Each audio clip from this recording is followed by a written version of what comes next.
A quiz for you at home. Who is the dumbest anti-Israeli protester you've seen being interviewed about the war in Gaza?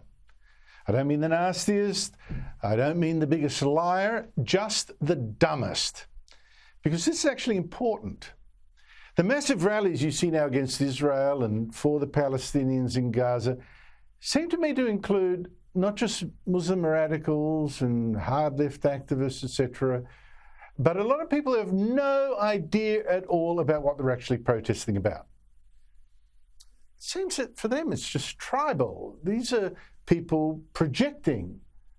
These seem protests of the ignorant, protests that remind us that Western civilization now is under threat from a great new class of the pig ignorant.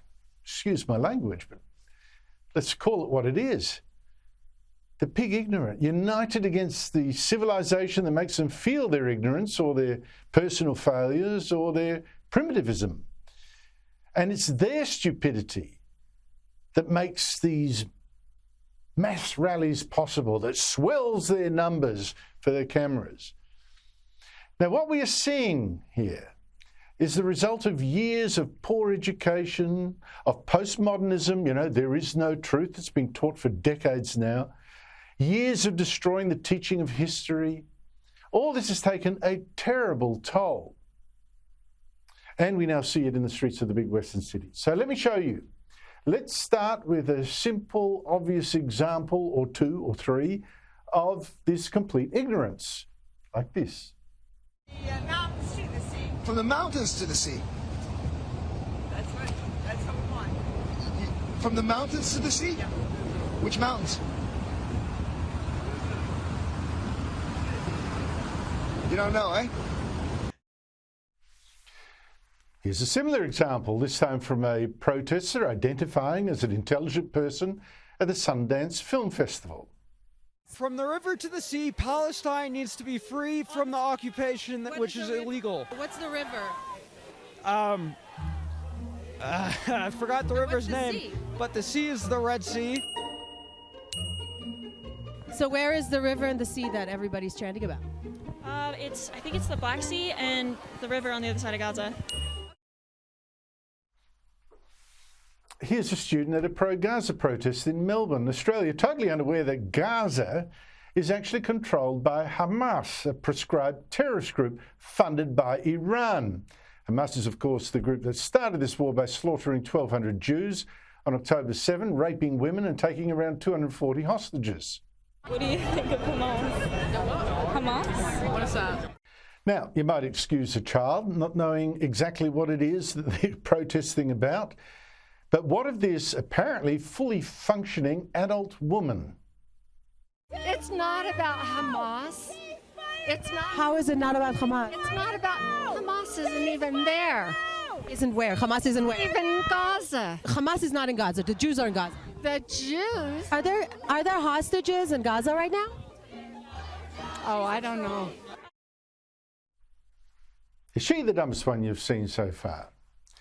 Well, in fact, some adult protesters are so stupid, so ill-informed, that even a 12-year-old interviewer, and I mean that literally, a 12-year-old interviewer can show them up simply by being better informed than them and asking the right questions and expose what seems to me an anti-Jewish bigotry that might be underlying this.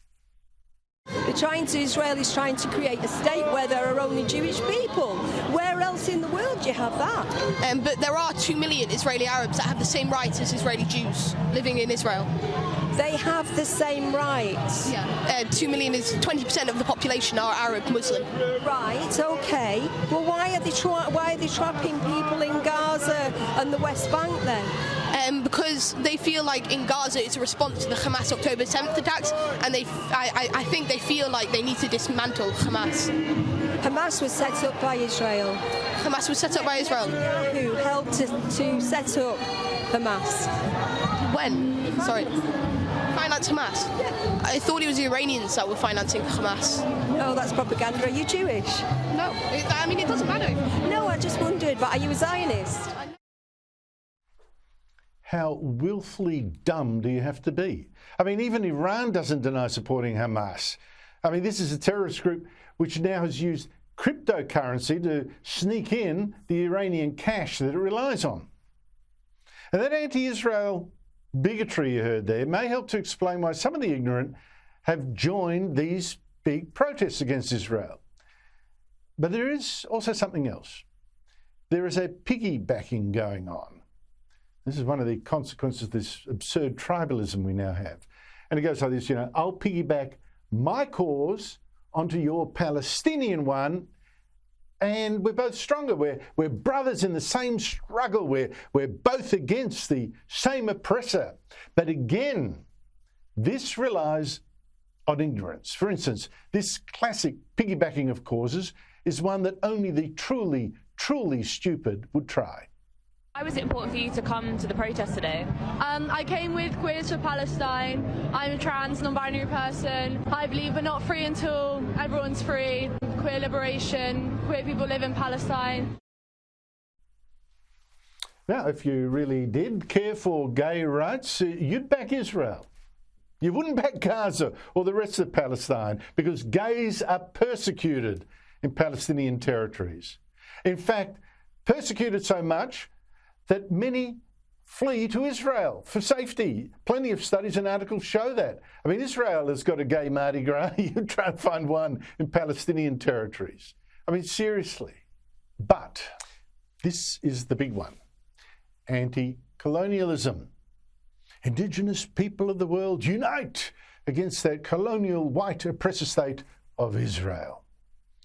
And once again, when you think like that, all Indigenous people got to unite against these terrible Israeli colonizers, that view again relies on a near idiotic view of history, total ignorance. Now you actually see, though, this attack on Israel around the world, Israel, the colonial evil power.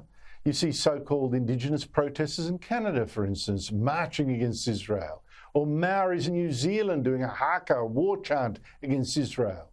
Or in Australia, the Aboriginal and Palestinian flags flown together in protest as leading Aboriginal activists say the cause is one. For First Nations people, there is an incredible solidarity that exists here. And as I say, how dumb do you have to be? In fact, the Jews are more indigenous than most of Israel, including Jerusalem, than the Palestinians. In fact, you just look at the ancient ruins in Israel, they tell the story. That big mosque in Jerusalem that Hamas says it wants to liberate, Al-Aqsa, it was built on the ruins of not the Jews' first temple there, but their second, torn down eventually by the Romans nearly 2,000 years ago. These are some of the ruins, the famous Western Wall or Weeping Wall. Islam wasn't even invented until 1,400 years ago. And that's many thousands of years after the Jews first built Jerusalem. So if you really supported the indigenous of Israel, you'd support the Jews. So you choose. You've seen just a few highlights of the stupidity on display in all these marches now against Israel around the world. Who do you think is the dumbest protester in this lineup of fools?